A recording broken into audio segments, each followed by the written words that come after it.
તો આપણે બનાવશું છોલે ચણાનું શાક. જેવું હોટલમાં બનાવે એક્ઝેક્ટ એવું જ આપણે છોલે ચણાનું શાક બનાવીશું. તો અમારા વિડીયોમાં નવા આવ્યા હોય તો મારી યુટ્યુબ ચેનલને સબસ્ક્રાઈબર કરી દેજો.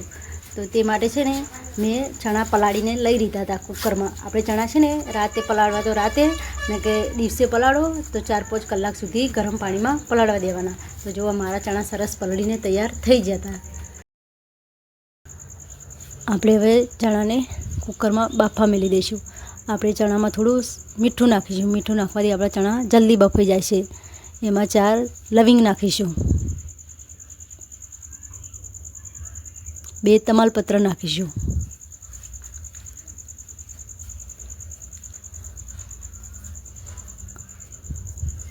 હવે આપણે ઢક્કણ વાંકીને કુકરને ગેસ ઉપર 4 સીટી થવા મૂકી દઈશું. તો આપણે ચણા બફાય તે કરી આપણે મસાલા તૈયાર કરી લઈશું. મરચું,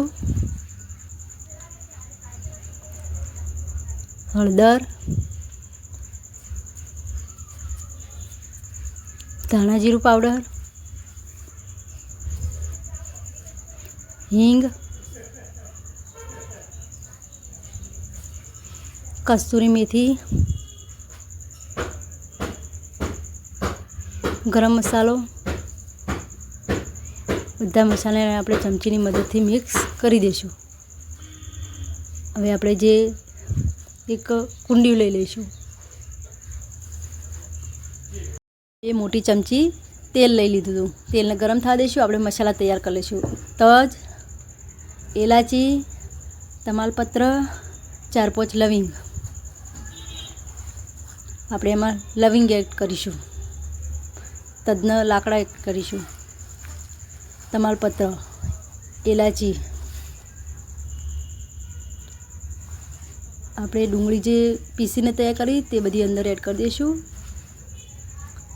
હવે ડુંગળીને સારી રીતે ચમચાની મદદથી આવી રીતે 2 મિનિટ સુધી હલાવી જઈશું અને સાતળવા દઈશું.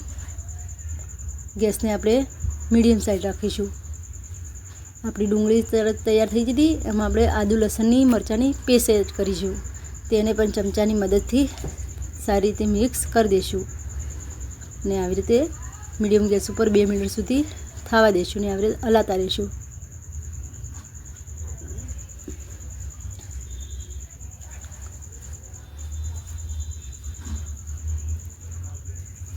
તો જો આપણે ડુંગળીને બધું સારી રીતે થઈ જતું. એમાં જે આપણે મસાલા તૈયાર કર્યા હતા તે બધા અંદર એડ કરી દઈશું.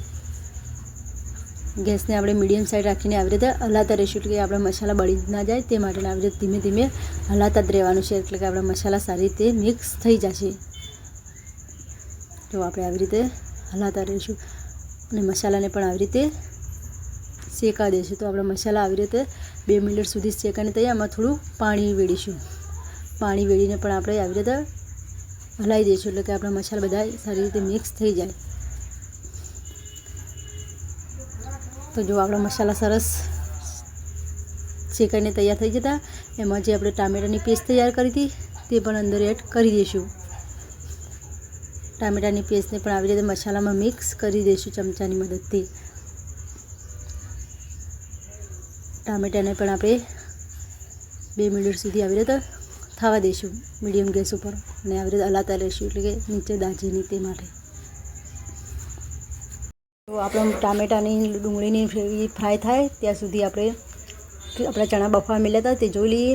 તો આપણા ચણાની 4 સીટી થઈ જતી. તો જોઈ લઈએ આપણા ચણા બફાઈ જાય છે કે નહીં.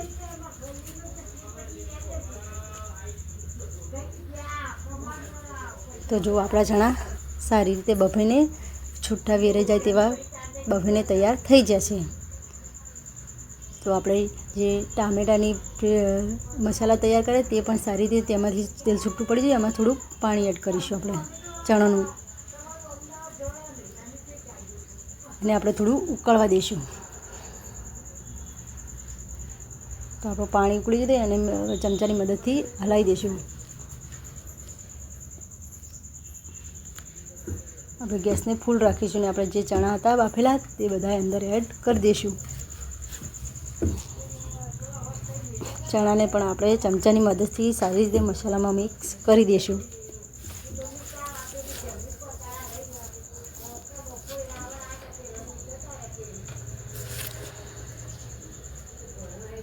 એમાં આપણે થોડું પાણી એડ કરીશું અને ચમચાની મદદથી આવી રીતે મિક્સ કરી દઈશું.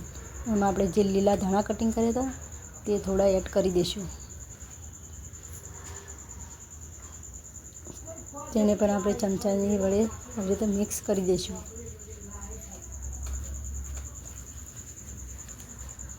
આપણે ઢક્કન ઢાંકીને 4 મિનિટ સુધી મીડિયમ ગેસ ઉપર થવા દઈશું. જો આપણી 4 મિનિટ થઈ જતી તો જો આપણા ચણા સારી રીતે બનીને તૈયાર થઈ. આમાં 1 ચમચી ઘી નાખીશું. ઘી તમારે ખાતા હોય તો એડ કરી શકો છો, ના ખાતા તો ના પણ કરી શકો છો. તો આપણે ઘીને પણ ચમચાની મદદથી મિક્સ કરી દઈશું. આવી રીતે આપણું શાક બનીને તૈયાર થઈ જતું. એમાં આપણે જે લીલા ધાણા કટિંગ કર્યા હતા તે બધા એડ કરી દઈશું. તો જો આપણું શાક બનીને સરસ રીતે એકદમ ટેસ્ટી મસાલાદાર તૈયાર થઈ જશે.